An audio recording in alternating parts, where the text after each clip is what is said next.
Welcome you all in the inaugural ceremony of the certificate course on Consciousness Studies and Self-Awareness, Modern Science and Ancient Indian Science, which is organized jointly by Kaivalya Dham Lonavala and Academy of Research for Cultivation of Indian Sciences, RCS, Kolkata. According to our tradition, we are going to start the inaugural session of this online course with the ardent prayer by Veda Mantra. I would like to request Srimati Madhubanti Bandopadhyay for performing the chanting. Madhubanti, it is over to you. Sangachadvam sangvadatvam sangvomanansi janatam Sangachadvam sangvadatvam sangvomanansi janatam samano mantra samiti samani samano mantra samiti samani samanang mana sahajittamesha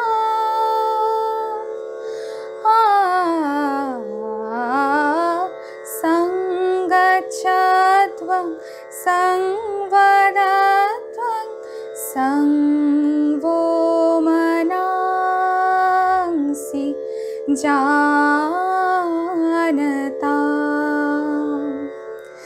samaniva akuti samana hridayaniva samaniva akuti samana hridayaniva samanamastu vo mano yathava susahasati sangachadvam sangvadatvam sangvomanansi janatam sangachadvam sangvadatvam sangvomanansi janatam.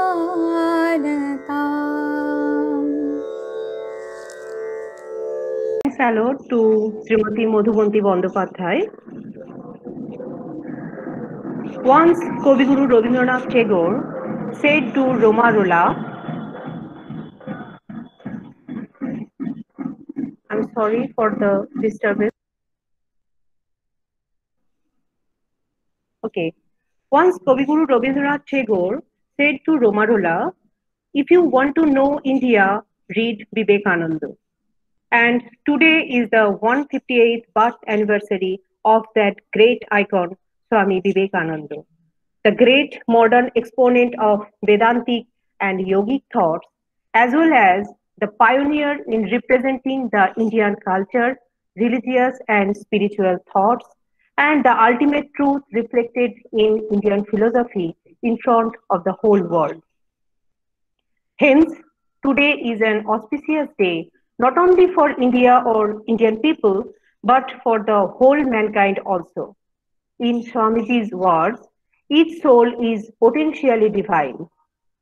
Swamiji said, man can become like God and acquire control over the whole universe if he multiplies infinitely his center of self-consciousness. He also said that you, as body, mind, or soul, are a dream, but what you really are is being, consciousness, bliss. All power is with you. you can do anything and everything. Swamiji was a spiritual leader who had modern education and traditional spiritual training too. He collected data by keenly observing the world during his extensive travels in India and abroad. Besides, he extended his spiritual experiences he had during his discipleship.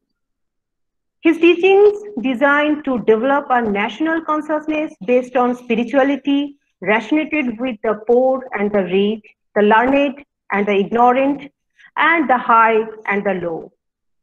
Like a scientifically established law of nature, his teachings remain valid till date, 158 years after his birth. A scientist discovers a truth, an engineer makes it practical, and a technician makes it applicable to daily life. In the same way, Sri Ramakrishna Paramahansa, the great mentor of Swamiji, rediscovered the ancient truth of the seers. Swamiji made it practical, and we are supposed to apply it for our liberation and the welfare of the world. Scientists discover truth with the help of instruments, sense organs, or experiments. But the first flash of any discovery appears in the mind. That's why Swamiji said, mind is primary. That is why ancient Indian sages developed the science of mind as a means for achieving any desired result. The science of mind is an integral component of spirituality in general and yoga in particular. The dream of Swami Vivekananda was that the science and the philosophy will meet and shake hands. Hence, this auspicious day, as well as important day for the mankind, has been chosen for the inaugural ceremony of this certificate course on consciousness studies and self-awareness, modern science and ancient Indian science by the organizers to offer their sincere tribute to this great icon, the great spiritual leader, Swami Vivekananda. The program has been jointly organized by Kaivalya Dhama Lonavala and RC's Kolkata. Kaivalya Dhama Institute is the oldest institute in the world which is engaged in fundamental researches and teaching of traditional yoga. It is the first institute in the world which has combined the scientific knowledge with the ancient wisdom of yoga. Kaivalya Dhama Institute is virtually a university of yoga with many limbs like spiritual, technical, archival, teaching, therapeutic, etc. Different constructive and research works related to yoga in scientific approaches are the keen interest of this institute. The founder of this institute, Swami Kuvalayananda, is the pioneer in conducting scientific experiments in the field of yoga. In simple words, it can be said that Kaivalya Dhama Institute is the field where yoga tradition and science meet together. It is a premier institute of learning marked by the Government of India, and it runs under the auspice of the MHRD Government of India.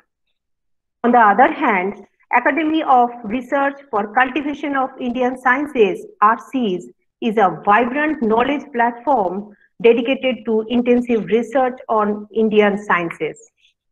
The center primarily focuses on the interfacing of the ancient Indian wisdom with natural sciences and mathematical sciences.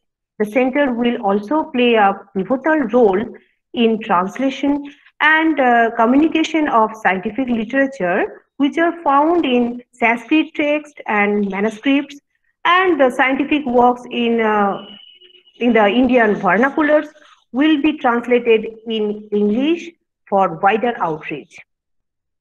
RCs will emerge as a center of excellence, which will, on one hand, nurture the scientific heritage of India, and on the other hand, will cultivate the ancient Indian wisdom in its original form. This institute is presently associated with Kaivalya Dhama Yoga Institute, Lonavala, Academy of Research for Cultivation of Indian Sciences, RCs, is also proud to announce itself as the Associate Institute of Kavikulo Guru Kalidas Sanskrit University, Maharashtra, which is one of the premier universities to promote Indian wisdom and culture.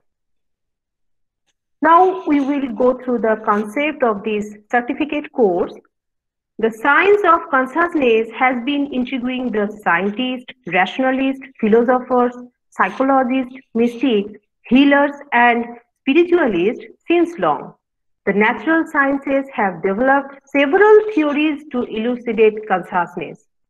On the other hand, the ancient Indian wisdom has cultivated a consistent knowledge of consciousness, which has maintained a distinct place amongst the significant theories.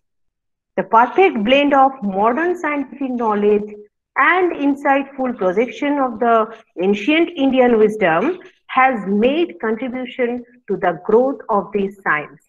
Therefore, this program on consciousness studies is unique of its kind, not only in India, but also in the world. We hardly will come across any such course which is a perfect blend of ancient Indian wisdom and modern science. Apart from this, a perfect combination of theory and practice has been embraced to each other. We in Indian culture pray so that our acquired wisdom becomes effluent and effective. Application to knowledge to enhance the quality of life is of paramount importance. Therefore, the course is manifested as in a holistic illustration where modern scientific knowledge gets assimilated with the wisdom of the ancient Indian seers. Hope that this certificate course will provide a thorough knowledge of the science of consciousness as well as the practical techniques of self-awareness, synthesizing natural science and the ancient Indian wisdom. We are thankful as we have the renowned resource persons from the various famed educational institutions of different states of India who will conduct this course for 4 months, 160 hours. The respected resource persons are Professor Madhusudan Penna, Dean, Faculty of Indian Philosophy and Culture, KK Sanskrit University, Ramted, Professor Somnath Chakraborty, Professor of Physics, Vishwabharati University, Shantiniketan, West Bengal, Professor Krishna Roy, Principal, Bethune College, Kolkata, West Bengal, Professor Bindu Putti, Head Center for Consciousness Studies, Nimhans, Bangalore, Dr. Lolita Namjoshi, Professor of Sanskrit, RCs, Dr. Kakuli Ghosh, Associate Professor, Department of Sanskrit, Jadavpur University, Kolkata, West Bengal, Dr. Ananya Mohapatro, Specialist Consultant and Head, ESIC Hospital, Rohini, New Delhi, Dr. Rajeshwar Mukherjee, Assistant Director, Research, Kaivalya Dhama Research Institute, Lonavala,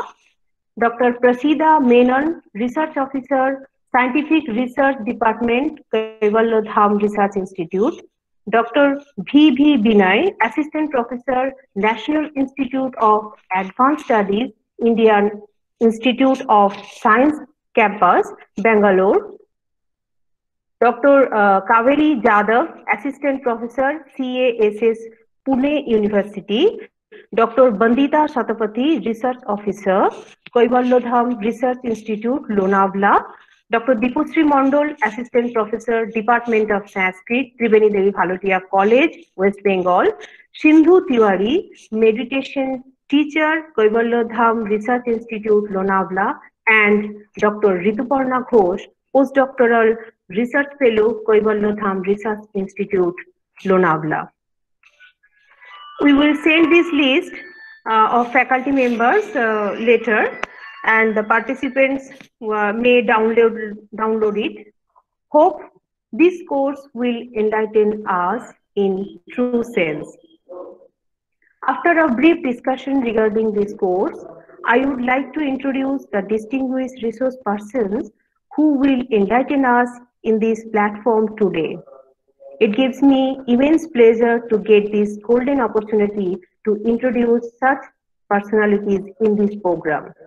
Today, in this program, we have with us respected Dr. Kakuli Ghosh, Associate Professor of the Department of Sanskrit, Jadavpur University, Kolkata, West Bengal, respected Shubodh Tiwari, CEO, Kaivalya Dham Yoga Institute, Lonavala, and respected Swami Narasimhananda Maharaj, Secretary of Ramakrishna Mission Sevasram, Kozhikode, Kerala, India, and respected Dr. Rajeshwar Mukherjee, Assistant Director Research, Kaivalya Dham Research Institute, Lonavala.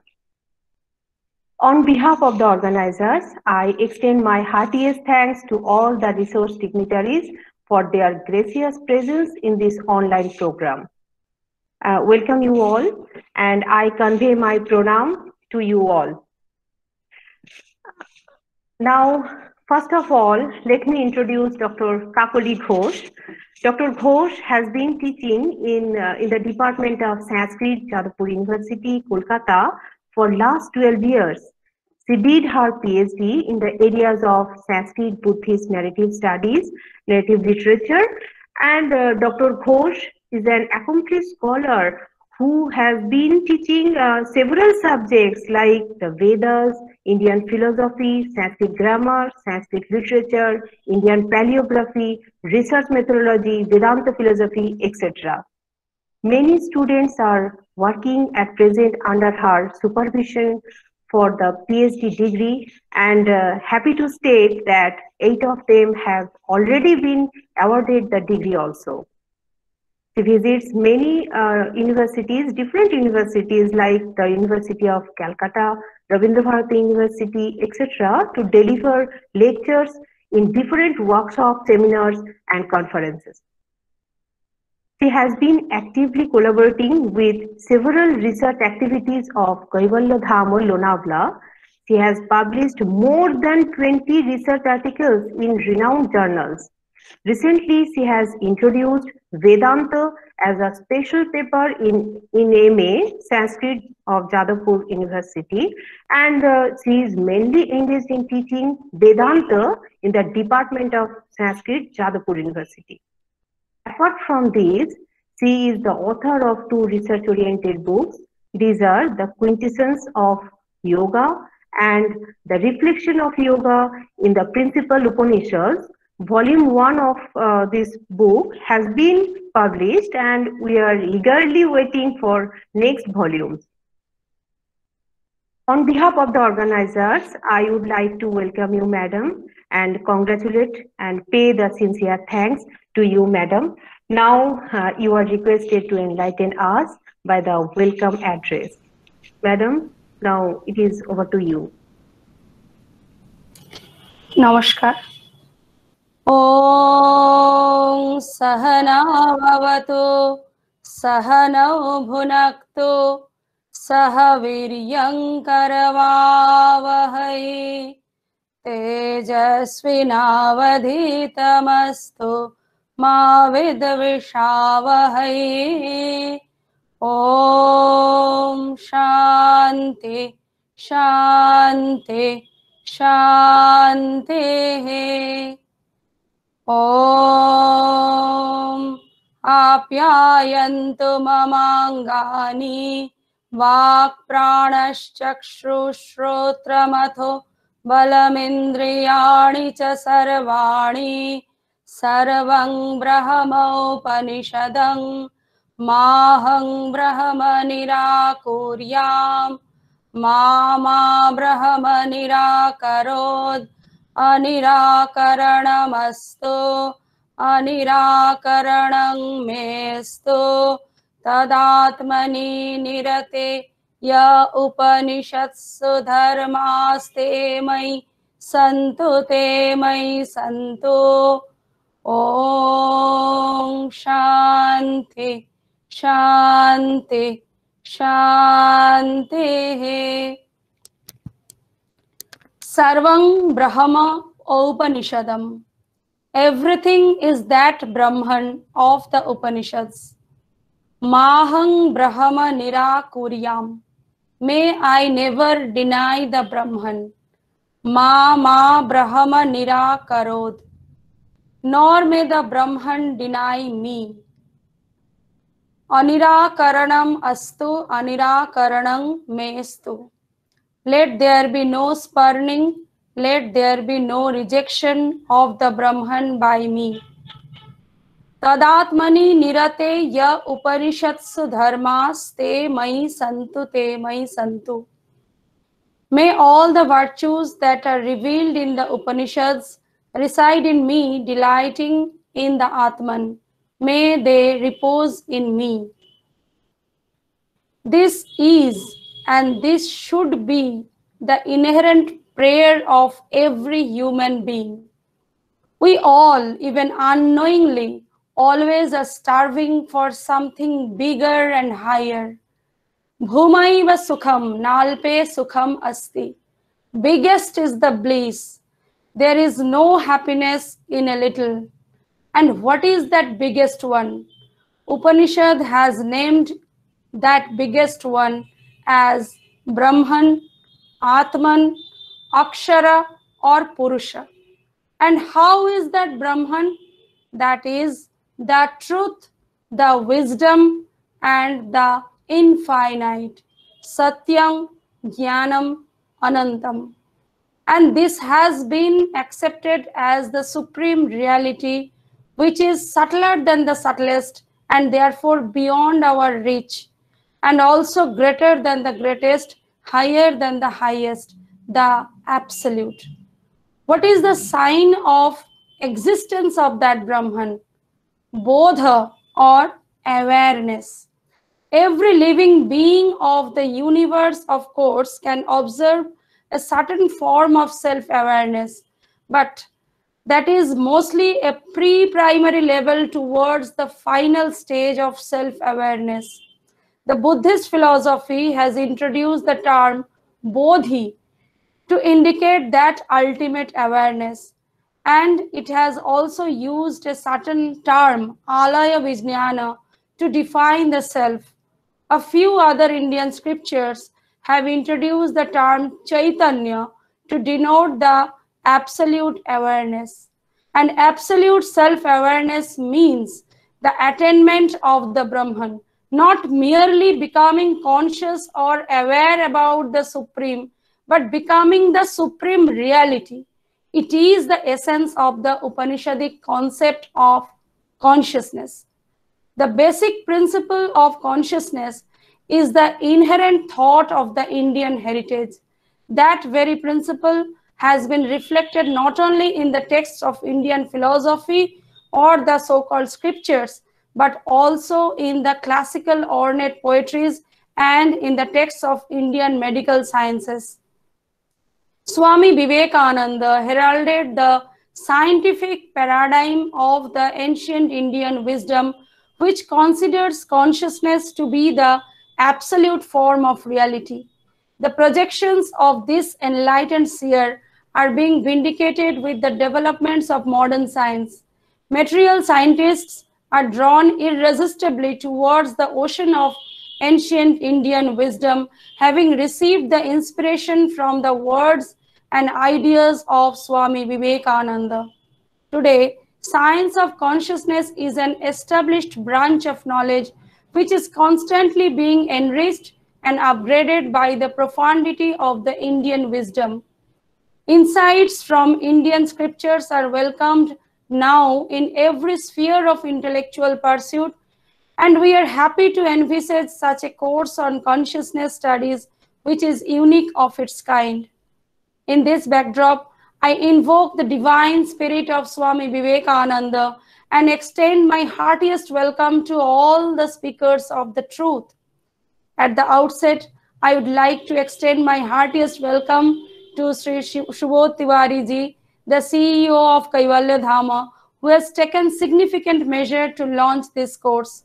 Next, I would like to welcome Swami Narasinghananda, the Secretary of Ramakrishna Sevastram, Kerala, to this August meet. I welcome all the resource persons and support staffs of this course who are working untiringly to make this course a grand success. Now, I cordially welcome all the participants of this course, without whose enthusiasm the course would have been a figment of imagination. I cordially welcome all the participants from several corners of the globe who have undertaken the adventure into the wonderland of knowledge. The moderator has spoken about each one of us. Now it is the time to welcome her and extend our thankfulness to her. I cordially welcome Dr. Diposri Mandal, Assistant Professor of Tribeni Devi Bhalotia College, Raniganj, West Bengal, India, who has kindly agreed to coordinate this welcome seminar at our request.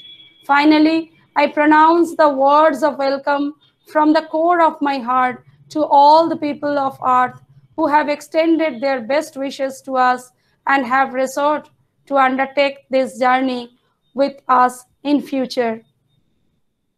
स्वस्ति न इंद्रो वृद्धश्रवाः स्वस्ति न पूषा विश्ववेदाः स्वस्ति नस्तार्क्ष्यो अरिष्टनेमिः स्वस्ति no बृहस्पतिर्दधातु ॐ शान्ति शान्ति शान्तिः.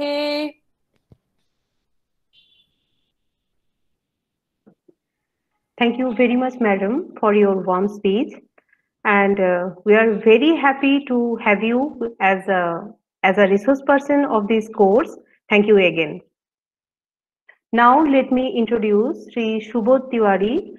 Respected Sri Subodh Tiwari is the CEO of Kaivalya Dham Yoga Institute, Lonavala.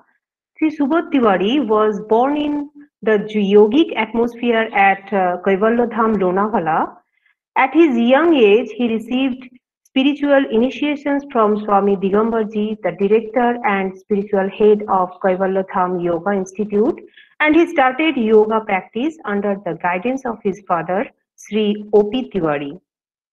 After that, he completed his education and decided to dedicate his life to the Kaivalya Dham Yoga Institute and to serve it. He was the coordinator on behalf of the institute for the schemes of promotion of yoga in school by MHRD and also the coordinator of the scheme Yoga in School Health under the Department of Ayush, Ministry of Health and Family Welfare. Through his initiative, institutes statewide came together and formulated the module of yoga for higher education, for which he served as editor. Apart from these, many international conferences have been organized by Kaivalya Dham Lonavala under his guidance. His noble aim is to qualitatively enhance the life of an individual through the practice of yoga and enhance the quality of environment through human efforts. Welcome you, sir. And we are very happy to have you with us in this program. Your gracious presence makes this event more significant. So now you are requested to deliver the inaugural speech. Thank you, sir. Now it is over to you. Thank you so much, and my pranams to all of you. Start with the Shanti Mantra. Om Purnamada Purnamidam Purnat Purnamudachyate Purnasya Purnamadaya Purnamevavashishyate. Om Shanti Shanti Shanti.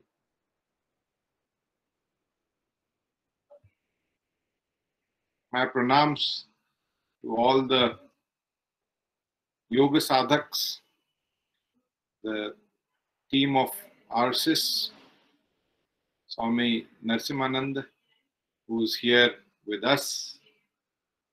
And I am so excited and happy to be here amongst all the students where this course is starting. I always say I have two great fortunes in this life, and of both the fortunes I have had nothing to do. One is being born in this great tapobhumi of Swami Kovilanandaji. I always find myself so lucky. And second is that I have been blessed with company of great and eminent scholars, many of whom are the faculties here. And so just being with them is a pleasure to learn and to know and to experience. This certificate course on consciousness studies and self-awareness, modern science and ancient Indian science, has been conceived jointly by Kaivalya and Arsis Kolkata as a pioneer course in this field. The science of consciousness has always aroused a deep interest amongst the scientists and philosophers in the recent times. And people from various fields of research are intensively engaged in investigating into the nature of consciousness. Though many of the modern scientists consider consciousness as an emergent property, the ancient wisdom considers it as a fundamental yoga philosophy. Is one of the profound systems which deliberate consistently on the real nature of consciousness. But also, it offers a plethora of methods by which the general awareness can be raised to a level of superconsciousness. The claim of yoga philosophy are being validated in terms of modern scientific theories. And I think that this course is a happy combination of ancient wisdom and modern science in regards to consciousness and self-awareness. A structured course of consciousness is a very rare phenomena, or at least we haven't seen many of them. And I think this is a great effort with all people who have come together and are offering it for the first time. A band of scholars from multifarious fields have applied their thoughts and come together. And I think all of us are going to be benefited through this stream of great knowledge flowing and enhancing our experience. Today is the National Youth Day, the birth anniversary of the great Swami Vivekanandaji. He was the pioneer who unfolded the scientific paradigm of yoga tradition. And Swami Kovilanandaji, the illustrious founder of Kaivalya Dham, on the other hand, was the first thinker who ushered the scientific experimentation in the field of yoga right in 1917 and then 24, establishment of Kaivalya Dham Lonavala. Therefore, Kaivalya Dham has the legacy of combining science and yoga tradition. We shall consider ourselves, and I think we should consider ourselves immensely rewarded if the course satisfies the quest of inquisitive minds. And I'm sure that with the illustrious faculty you have, and also I think the interest of the students determine the depth of the course which you are going in. I wish you all the best on behalf of Kaivalya Dham Lonavala here from the Tapobhumi of Swami Kovilanandaji. I am thankful to have been offered this opportunity to have interacted with you briefly. Thank you so much. Thank you so much. Thank you, sir. Thank you, sir, for your warm words. Now, it is time for theme lecture. Respected Swami Narasimhananda Maharaj is present here with us. He will deliver the theme lecture in this program. I am very much honored for this opportunity to introduce him. Swami Narasimhananda Maharaj is a monk of the Ramakrishna Mission and Ramakrishna Math, founded by Swami Vivekananda in 1897, and at present he is working as the secretary of Sri Ramakrishna Mission Sevastram, Kozhikode, Kerala. He is a former editor of Prabuddha Bharata, an English monthly journal of the humanities and social sciences started by Swami Vivekananda in 1896. He has edited a volume of Swami Vivekananda's teachings titled Vivekananda Reader. He specializes in Indian studies, Indian philosophy, sociology of religion, philosophy of religion, religious studies, and translation studies. He writes in Hindi, English, Sanskrit, Malayalam, Bengali, and Tamil. On behalf of the organizers of this program, I would like to welcome you, Maharaj, and you are requested to enlighten us with your valuable words. Now it is over to you.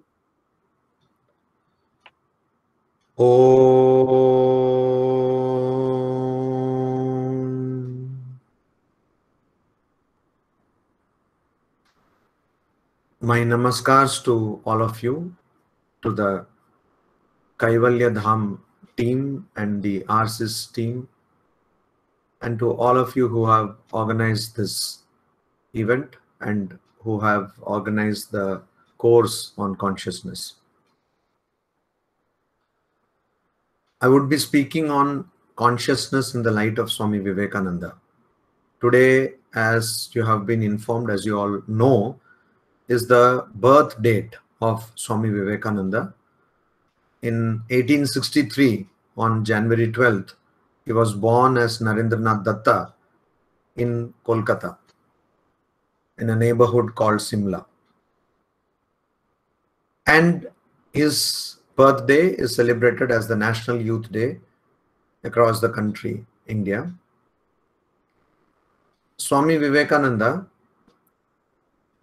has spoken much about consciousness, and it has been transcribed and it is available in his complete works, particularly in his lectures on the Jnana Yoga and the Raja Yoga. Generally, we have a quite compartmentalized idea of consciousness. When we think of consciousness, we think of to be at a very superficial level. To say at a very superficial level, we think of only things which can respond to stimuli. And that is the general idea of a conscious being. So definitely we don't consider a wall to be conscious or a stone to be conscious. That is not our idea of consciousness in general. And this idea is quite different from the idea of consciousness as found in Advaita Vedanta, or the idea of consciousness which Swami Vivekananda had and had realized by his spiritual experience.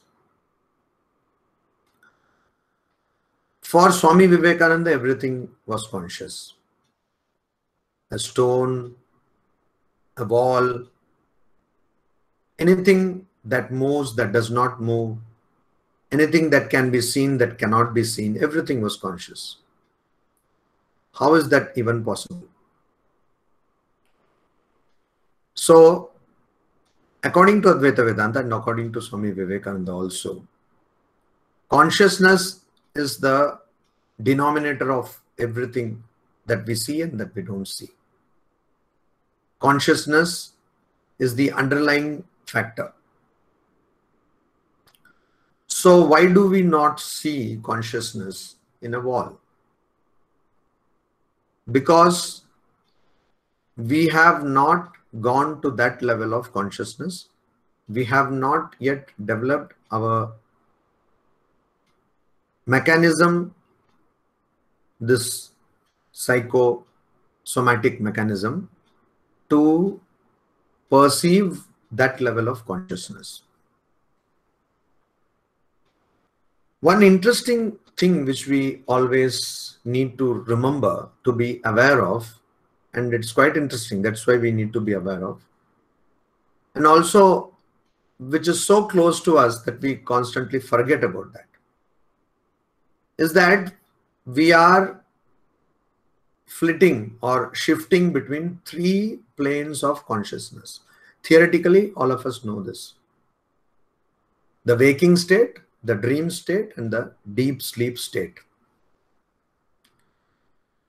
So our transactions with the body, or our awareness of the body, changes drastically from the waking state to the deep sleep state. Though unconsciously we move our body when we are in deep sleep, called Shushupti in Sanskrita, we are not using the body or the mind for that matter. But every time, every day, we go to this deep sleep and then return from there. This we do involuntarily, unconsciously. And so, though deep sleep has a thin veil of ignorance over it, according to Advaita Vedanta, we are unable to realize our true nature, that is of Brahman. Because this shift from the waking state to deep sleep is an involuntary one. We don't have any control over that. One of the profound statements of Swami Vivekananda was this statement: each soul is potentially divine. The goal is to manifest this divinity within by controlling nature, external and internal. Do this either by psychic control, work, worship, knowledge, one or more or all of these, and be free. This is the whole of religion. So being free of what? Free of the boundaries we have drawn around consciousness. So the goal is to manifest this divinity within. So there is this within and without, which we have created. The more we expand this boundary and finally break it, then we will be able to come face to face with consciousness, in a manner of speaking, because then consciousness and ourselves would have become one. Like in the Upanishads, it is told, Brahmavit Brahmaiva Bhavati. The knower of Brahman becomes Brahman itself. So the knower of consciousness becomes consciousness itself. So all our understanding of consciousness is having boundaries. The goal is to remove these boundaries. Swami Vivekananda said that the consciousness which we have in deep sleep is a subconscious, means it is below the normal consciousness. And the consciousness that a knower of Brahman or the knower of self has is the consciousness above normal consciousness, a supranormal consciousness. When we would be able to see, or we will be able to perceive consciousness without any boundaries, when we will have no difference in consciousness like supra or subconsciousness, then we would have become one with consciousness. So consciousness essentially means the very state of being. There can be no state of being or sat, being present, sat in Sanskrita, other than being conscious. And therefore everything in this universe is conscious, or there is only consciousness in this universe on which we are superimposing everything else. For Swami Vivekananda, the idea of consciousness or Brahman or Atman was the basic idea. Sister Nivedita, while commenting on Swami Vivekananda's teachings, tells in her works that she says, my master knew nothing other than the Atman. So according to Sister Nivedita, her master, that is her guru, Swami Vivekananda, did not talk about anything other than Atman. But then we do definitely come across Swami Vivekananda's teachings on education, on nation building, etc. So Nivedita says, all of these teachings are essentially based on the knowledge or the concept of Atman. And if one understands the concept of Atman, then one understands what Swami Vivekananda was telling, because he is constantly pointing or emphasizing the concept of Atman or consciousness.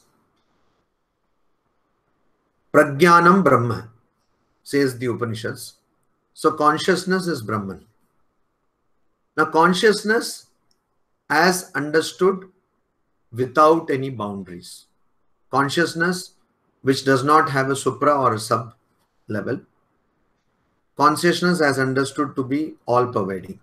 That consciousness is Brahman. Now, if we analyze Swami Vivekananda's teachings, we will find that all of his teachings pointed to the individual. Whether it was nation building, whether it was education, whether it was religion, spirituality, whether it was arts, culture, all that Swami Vivekananda said pointed to the individual, and thereby pointed to the individual's awareness of one's own self or self-consciousness. Because when Swamiji talks about, say, music, Swamiji says music is the highest art, and to those who understand, highest worship. Immediately we see here that Swamiji is bringing music vis-a-vis an individual. To those who understand, that means for a person who has understood one's own self, one's own true nature, for that person, music is highest worship. Similarly, Swamiji says, strength is life, weakness is death. Weakness comes because of not understanding one's true nature. And in the Brihadaranyaka Upanishad it is told, Dvitiyat vai bhayam bhavati. That means from the sense of duality arises fear. Actually, the Upanishad is not only just talking about fear, but the whole array of emotions. So from a sense of duality crops all emotions. And so here again Swamiji is bringing strength is life, weakness is death. Is bringing the individual in relation to the external. And this he keeps on doing throughout his teachings. So when Swamiji talks about consciousness in the Jnana Yoga, he says in one of his lectures that to understand what is consciousness, one has to jump out of the body. That means one has to transcend the embodied state. One has to go beyond the limited construct or the limited idea of one being in a body. Only if a person can do that, can one person understand consciousness per se, consciousness as it is. But this understanding again is an understanding which is, we all know very well, understanding which is obtained beyond the senses, transcending the senses. So that is why it is an immediate perception, aparoksha jnana. It is not paroksha jnana, it is not a mediate perception because there is no medium to understand consciousness. So to understand consciousness, we have to get rid of all boundaries, including those created by the sense organs and the mind. Swamiji, as Narendranath Datta, was in pursuit of this knowledge, and he frantically went from one person to the other, asking the question, have you seen God? After so many years, and probably after hearing so many stories of so many prophets and saints, that search or pursuit might not make much relevance to us now. But what is striking there is that Swami Vivekananda, then Narendranath Datta, wanted experience. He wanted a concrete experience. He was not satisfied with theoretical concepts. So he got that experience. Sri Ramakrishna, when he asked Sri Ramakrishna, have you seen God? Sri Ramakrishna said, yes, I have seen, but I have seen it more clearly than I see you. So this statement is a profound statement. Often the profundity is not realized. When we perceive sense objects, we perceive them through sense organs. But when we perceive the self or Atman or Brahman or consciousness, we perceive them without the medium of a sense object, sense organ. So sense object is perceived through a sense organ, whereas consciousness oblique Atman oblique Brahman is perceived without the medium of a sense organ. And that is why Sri Ramakrishna says that I can see God more clearly than I see you. I can see God more clearly than I can see you. So this perception becomes spontaneous and also immediate and so clearer. Swamiji effectively says that all our problems are perceived problems, and these problems can be transcended if we get a grip on our consciousness. So how to do that is a question. How do we understand, or how do we actually have an idea or an inkling of consciousness is a question. The first thing to do in this attempt to understand consciousness or to realize consciousness is to stop creating boundaries. So, as the Mandukya Upanishad will say, if you see something, that means that thing is unreal. Generally, we have this idea that if we see something, that is real, or seeing something is proof enough of the existence of that thing. But Mandukya Upanishad says that if you have seen something, or if you have perceived something through your sense organs, that means that thing does not exist. That thing is temporary. It's almost like a leap from classical Newtonian physics to quantum physics. So, general commonsensical idea of things is shattered completely. So first we have to shatter that idea, that just because I have seen something and just because something is moving or responding to a stimuli, that is consciousness, that creation of boundary has to go. Once that is done, which itself is a very difficult process, maybe taking several lifetimes. Once that is done, then we have to constantly dwell on consciousness. And for this, wherever Swami Vivekananda talked about consciousness, invariably, he followed that talk with a talk on ethics. So consciousness can be realized only if a person is established on the bedrock foundation of ethics. Now, ethics is a very subjective thing, but having said that, there are certain values which are quite universal. Now, Swami Vivekananda again clarifies this ethics to us. He says, all that is selfish is immoral, and all that is unselfish is moral. So the litmus test of ethics, according to Swami Vivekananda, is selfishness or unselfishness.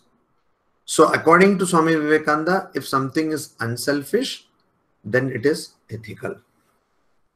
Now, how to decide what is unselfish? That is again a question every one of us have to decide at every instance. And so this becomes a very difficult process. But Swami Vivekananda also tells something, that try to see God everywhere.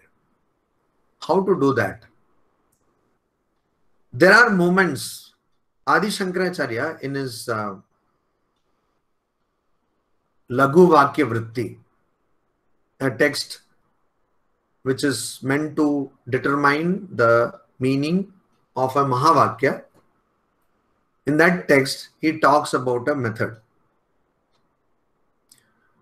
Whenever we get some sense experience, whenever we are part of some sense experience, say we eat some food, so there is a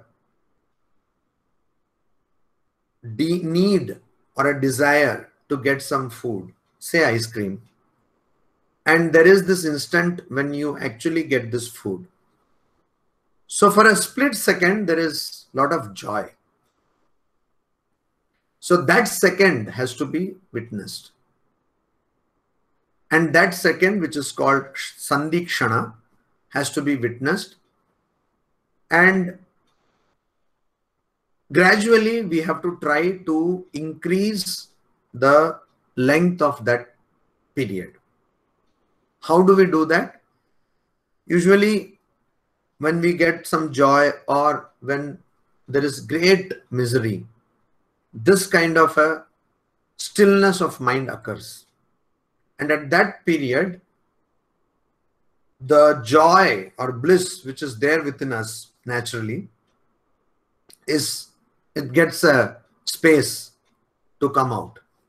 It is much like when you have a garland of pearls, like brought together with a thread.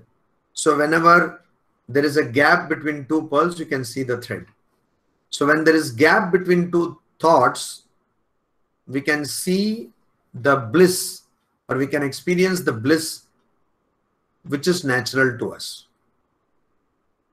But when we move on to the next thought, caused by worry or something, or by another desire or another expectation, or by the fear that this desire or this desire which has been fulfilled might end soon. So we have to carefully monitor the mind so that this does not happen. And that gap we can extend for a longer time. The more and more we do that, the more and more we understand consciousness. We experience consciousness at all levels. Now we are facing Corona, COVID-19. Swami Vivekananda in the late 1890s, he did relief work for plague in Kolkata. And for that, to seek support, he wrote what is called the Plague Manifesto. And he begins this Plague Manifesto in a very interesting manner. He says that if you are happy, I am happy. If you are suffering or miserable, I am miserable. In Sanskrita, as we all know, there is a word, wonderful word, which does not have a complete equivalent in English. The word is Sahanubhuti. Saha Anubhuti. So, experiencing with the other. So, if the other person is suffering, then you also suffer. If the other person is happy, you also are happy. This is Sahanubhuti. The closest word which we get in English is empathy, which is not so quite the spirit of Sahanubhuti, but yes, that is the closest we get. Now, this is a method by which one can immediately broaden the boundaries of consciousness and eventually break all boundaries. Swami Vivekananda said that by seeing the other person as not different from you, but as a part of you, you can easily extend your consciousness. So when a fellow human being is happy or is suffering, you don't see this fellow human being as a person, other person, but you just treat that person as though you treat one of your body parts. Like if suppose your arm was having a wound, would you not attend to it immediately? So if a person has some suffering, then you attend to it immediately. And like that, if the person is happy also, you experience that happiness immediately. So by this method, one could extend the boundaries of consciousness. Again, the question would rise is, okay, Swamiji, it's all very good to hear. Is there actually anybody who did this? So it so happens that there was a Swami who was in the holy city of Varanasi. He was a monk of the Ramakrishna order. And he had the duty of dressing wounds in the hospital run by Ramakrishna Missions in Varanasi. So that hospital is called Ramakrishna Mission Sevashrama, Varanasi. So this Swami, he used to just dress the wounds, and he used to do it so well that even when he became very old, when he could barely walk, people used to stand in long queues to get the wound dressed by this Swami. He was very old. And all he was doing was using just basic antiseptics and basic solutions, tincture of iodine, etc. Not big some innovation. And invariably, if this Swami dressed some wounds which were almost becoming gangrenous, would get cured. And this Swami was called, his pre-monastic name was Bon Bihari Maharaj, and he used to be called a living Vishwanath. Now, one young monk asked him, Swamiji, what is it? What is the secret behind your being so effective wound dresser? So he said, you see, when I look at the wound, even if the wound is festering, even if the wound is producing a lot of bad odor, I don't have any of that. All I feel is the pain of the person. And then I dress it. And then the people, they get cured. So what happened here was that this monk, when he started this seva, this service, did not have this kind of a state. Over the years, doing the seva in the spirit of service of God or consciousness present in other living beings, over the years, this monk reached a state where he could not differentiate between himself and others. And so he never felt the odor, or any such thing. And then he served with so much dedication and so much involvement that the other person got cured. There are many such examples one finds, not just in the Ramakrishna Mission tradition, but in various traditions and also outside monasteries or temples, where a person has been successfully able to extend one's borders of consciousness. And when we go in the presence of such a person, we can feel that that person's consciousness or that person's influence is also influencing us. This is something which we all have experienced in some degrees. So it is possible. And that is why Swami Vivekananda says each soul is potentially divine. The goal is to manifest this divinity by controlling nature, external and internal. Swami Vivekananda also talks about how in the past there were yogis who could control their atmosphere, who could control the celestial objects in the space.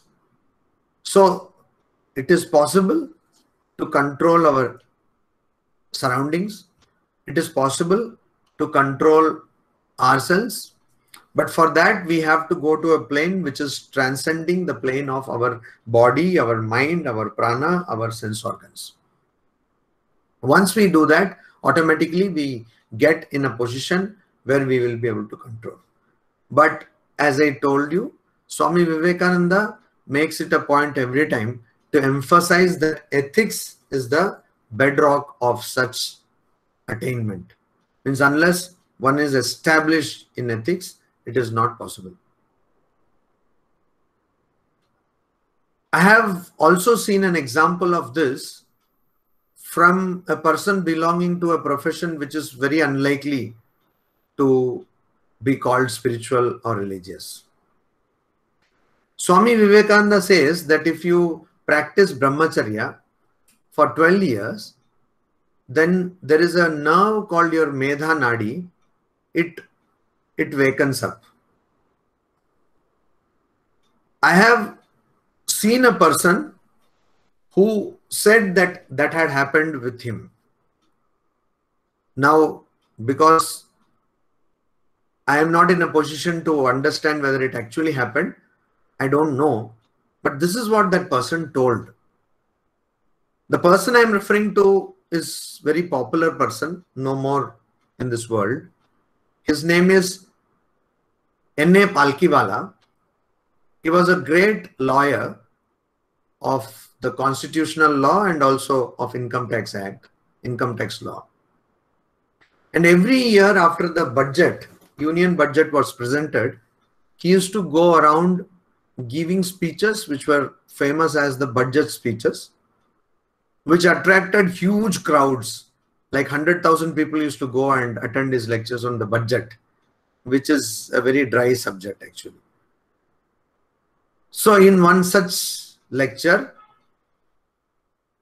in one of the metros, in India, there have been two income tax acts. One was the Income Tax Act 1922 and the other one was the Income Tax Act 1961.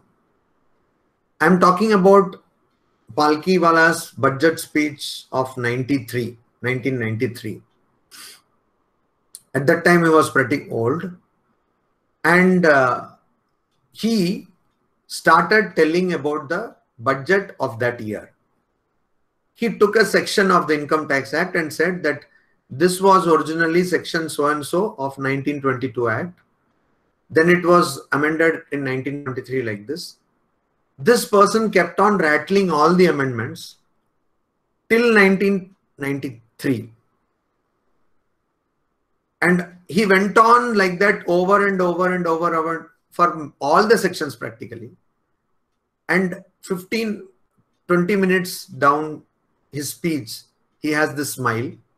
The person was a bald person, so he was smiling with a big, spectacles.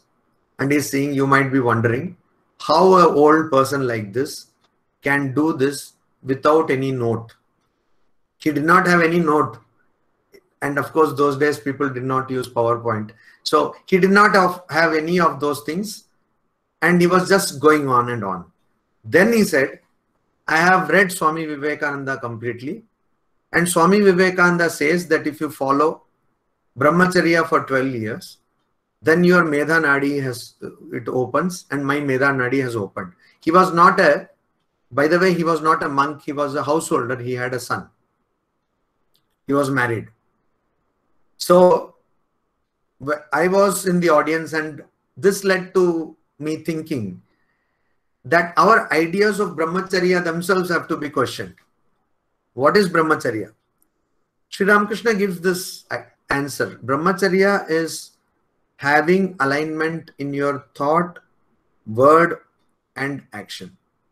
Thought, speech, and action should be aligned, and one should not think of oneself as a mere body. Going beyond the body level thought, going beyond the state of body is Brahmacharya. So, coming from a lawyer, generally we say lawyers are liars. Coming from a lawyer, I was quite skeptical whether this actually happened. But that is what he told to a huge crowd, and also we could see that he obviously had enormous memory. Consciousness can be extended, and consciousness can be understood without any medium. Now, how do we do it, and when do we start doing it, is a big question. And here, one thing again we forget in this fast-paced world is this requires huge patience. So much patience that it might not happen. Even the first signs of growth or progress might not be visible even in one lifetime. I'm thankful to Kaivalya Dham and Arsis for giving me this opportunity to share my thoughts on Swami Vivekananda's ideas on consciousness. And as Deeposhri was telling, this course on consciousness is indeed an unique one. And I only wish that more and more youngsters, more and more youth across the length and breadth of the country get an idea of this. Because today the youth is becoming a victim of drugs across the country. So, and also different other kinds of addictions like PUBG or Candy Crush or web series in Amazon Prime or Netflix, etc. So let us try. I request all of you to find ways to bring this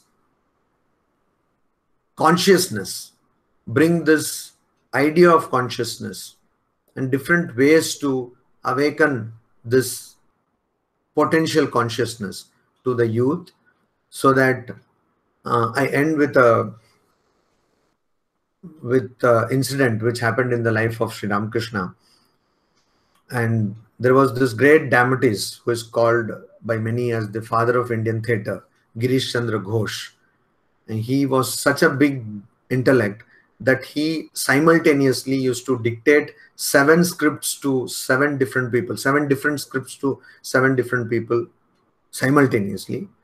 This person was also a drunkard of sorts. So one day he goes to Sri Ramakrishna and asks, "What is it you drink that you are always in such ecstasy, such,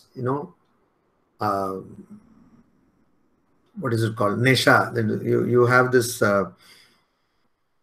intoxication. You're always in such intoxicated mood. Or to use the modern nomenclature, you're always high. So what do you drink? Do you drink local liquor or do you drink some imported liquor? What is the brand you use?"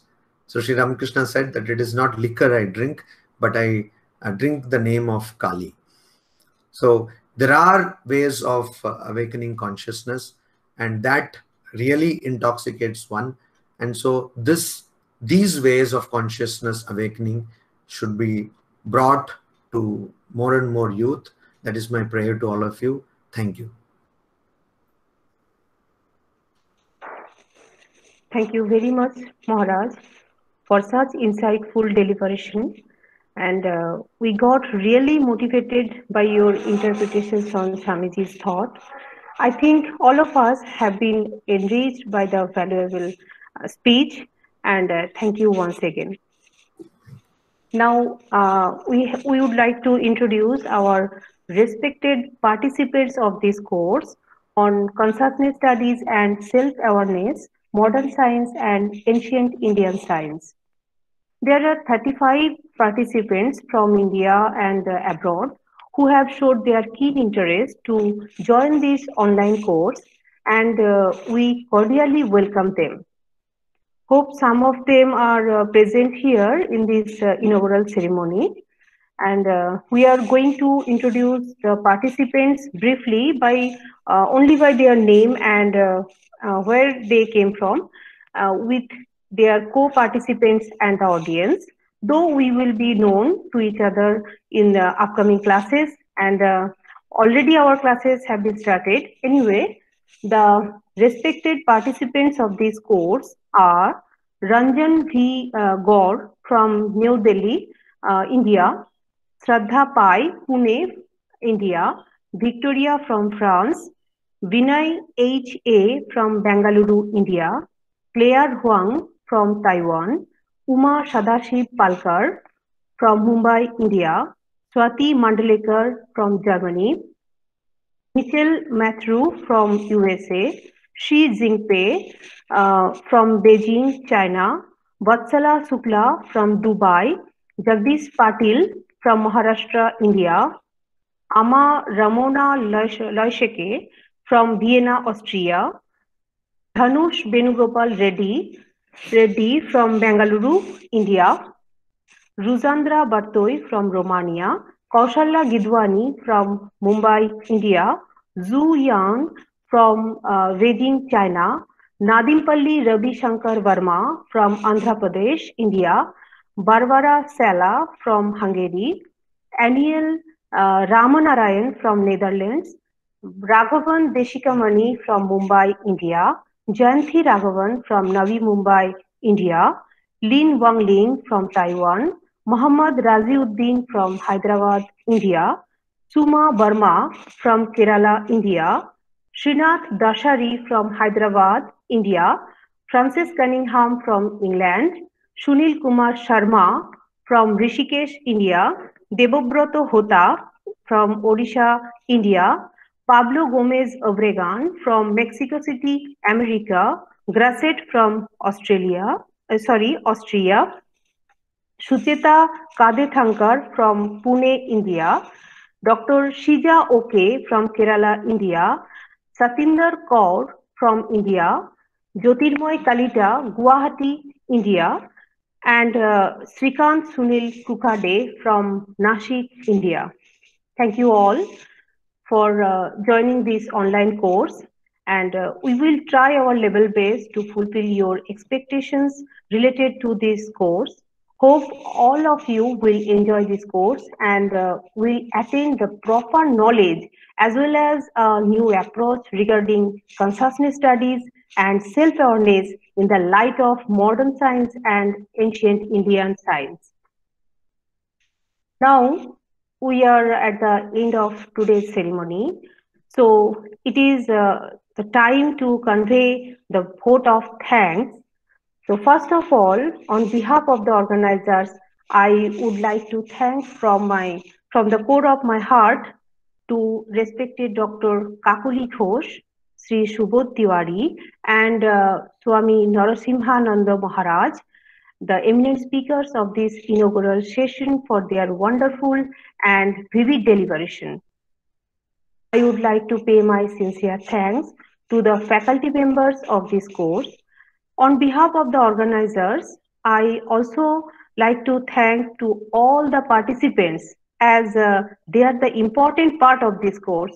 So I earnestly thank them for their participation and core interest their core interest and kind cooperation. I would like to pay my sincere gratitude on behalf of the organizers to all the persons who have played the vital roles behind the virtual curtains to make this online program a successful one. I salute the whole organizing team for their great effort. And I am really thankful to the organizers for considering me eligible to conduct today's program. Thanks a lot. And hope this course will enlighten us in our academic journey in future.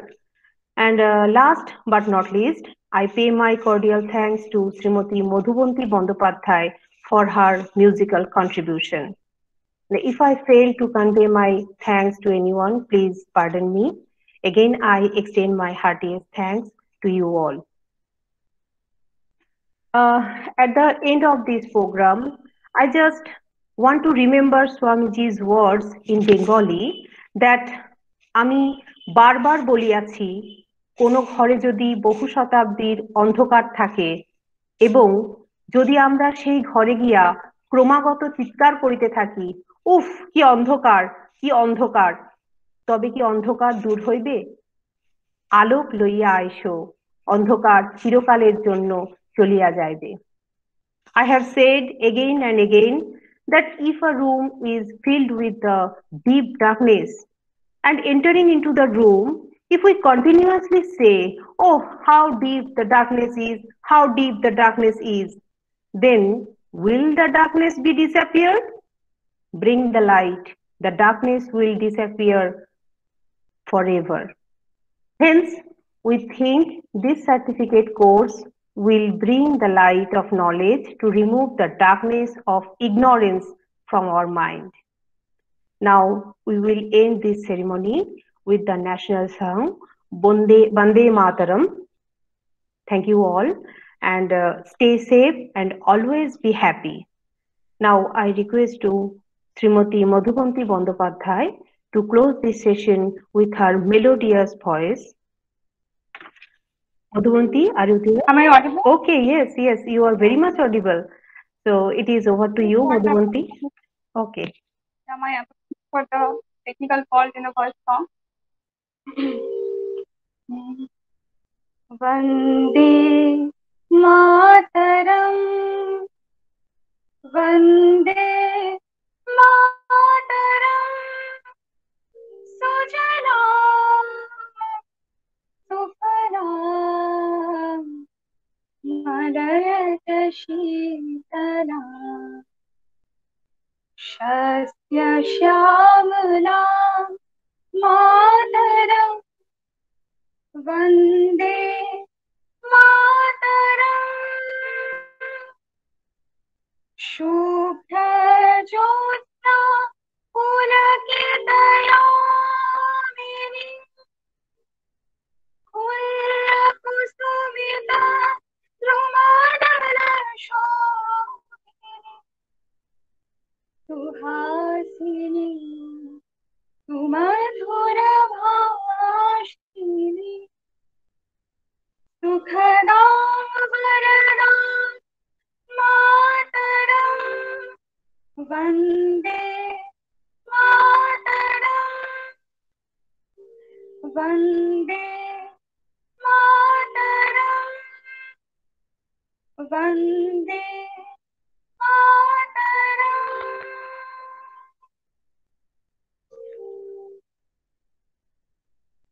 Thank you, Madhubanti. Thank you all.